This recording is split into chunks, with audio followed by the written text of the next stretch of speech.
If you're a chocolate lover, you have to make this chocolate ganache filling for macarons. It's super delicious, easy to make, and of course a little bit decadent. If you love this chocolate macaron filling, don't forget to subscribe for even more videos in our macaron series.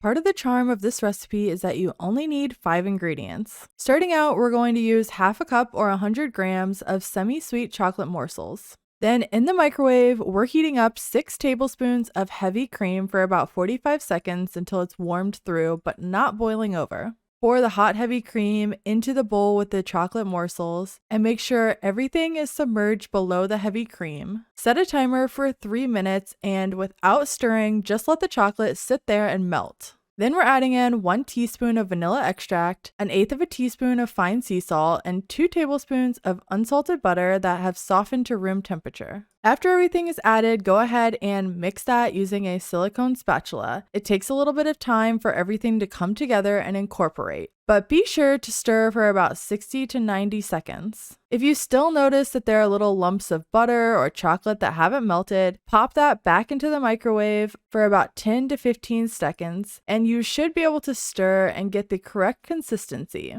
What we're looking for here is a really smooth and silky ganache. You can see that it's a bit liquidy, so we need to pop this into the freezer for about 45 minutes until it's firmed up. This is now going to give us a consistency that's actually able to be piped. Once you're at this point, grab your piping bag along with a 1/2 inch round piping tip. I like to stuff some of the piping bag into the tip to ensure nothing leaks out the bottom, and then place that over a cup and scoop in your ganache. This is a really easy tip to make adding your filling to the piping bag super easy and clean. Next, grab your macaron shells. You can use any flavor that you like, but I love making some macaron shells with a little bit of cocoa powder. Pipe as much of the desired filling as you'd like into your macarons, and then top a shell on each of the filled shells. You'll need to let the macarons mature with the filling in your refrigerator so that way the flavors can marry together and it softens your macaron shell just a little. I promise you are going to love this recipe. Don't forget that the full ingredients and instructions will be listed in the description below.